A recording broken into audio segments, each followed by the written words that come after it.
Ya, Assalamualaikum warahmatullahi wabarakatuh. Nama saya Danendra Majid dari kelas 11 IPA 1 akan menjelaskan tentang hak asasi manusia atau lebih tepatnya hak asasi politik, tugas PPKN. Nah, saya akan mulai menjelaskan dari pengertiannya. Langsung aja ke pengertiannya. Yang pertama, ada hak asasi manusia. Hak itu adalah hak dulu. Hak adalah segala sesuatu yang harus didapatkan oleh setiap orang. Pasti hak itu ada di setiap orang, nggak mungkin cuman kita dong. Misalkan cuman saya nih yang punya hak dan yang lain nggak punya hak gitu untuk berwenang.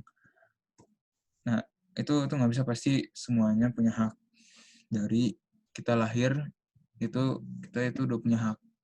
Nah, asasi adalah bersifat dasar atau pokok. Nah, hak asasi manusia adalah hak dasar manusia menurut kodratnya. Nah, di sini ada hak asasi politik.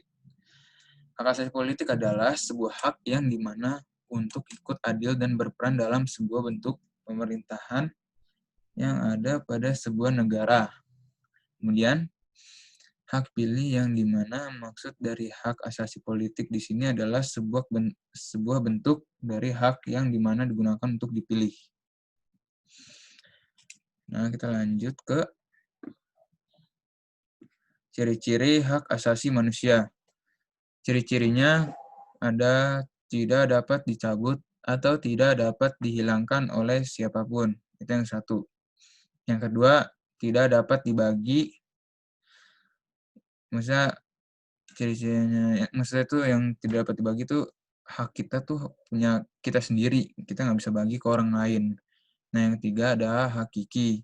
Terus yang keempat, universal, itu sifatnya universal. Nah, habis itu lanjut ke aturan hukum hak asasi politik. Hak politik warga negara mencakup hak untuk memilih dan dipilih. Jadi semua warga negara Indonesia ya, itu mempunyai hak untuk memilih dan juga dipilih. Habis itu penjamin hak dipilih secara tersurat dalam Undang-Undang Dasar 1945 mulai pasal 27 ayat 1 dan 2, pasal 28, pasal 28D ayat 3, pasal 28E ayat 3, 141. Kedudukan warga negara dalam bidang politik tertuang dalam pasal 28 UUD Negara RI tahun 1945. Berdasarkan pasal tersebut dinyatakan bahwa setiap warga negara memiliki kedudukan yang sama untuk menunaikan haknya di bidang politik seperti berserikat dan berpendapat. Ya, maksudnya itu haknya di bidang politik itu bisa kayak berserikat dan bisa berpendapat gitu. Itu kayak berlaku di semua warga negara Indonesia. Kalau negara lain nggak tahu. Nah, terus lanjut ke hak yang dijamin. Hak yang dijamin ada hak untuk memilih dan dipilih dalam suatu pemilihan. Ya, maksudnya yang tadi saya udah jelasin, Anda bisa memilih dan juga bisa dipilih kalau mencalonkan menjadi misalkan DPR, DPD, DPRD atau apa gitu. Nah, habis itu hak ikut serta dalam kegiatan pemerintahan itu juga hak kita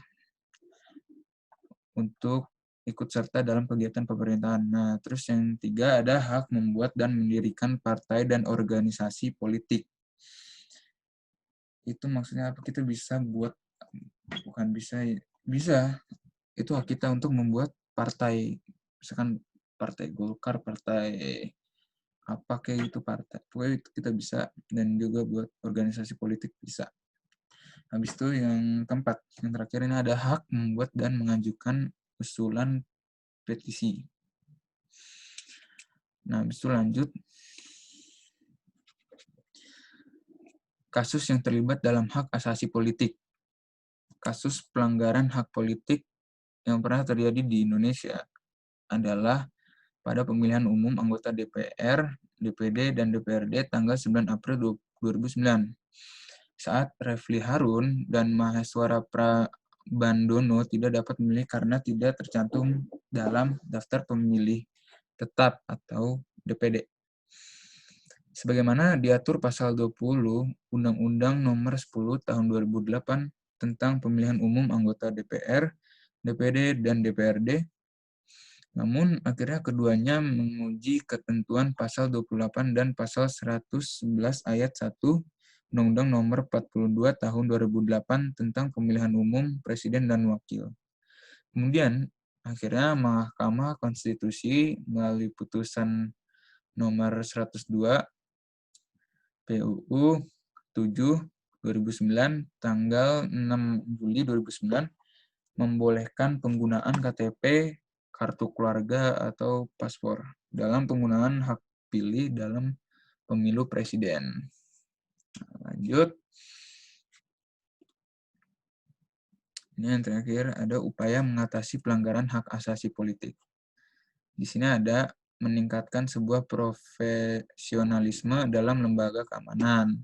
Yang kedua, tidak melakukan korupsi. Nggak boleh itu sangat berdosa itu korupsi. Terus ada 3, memilih dengan cara adil dan juga tepat. Yang keempat, setiap orang untuk melakukan kritik dan kontrol terhadap pemerintahannya. Ya, sekian dari saya. Wassalamualaikum warahmatullahi wabarakatuh.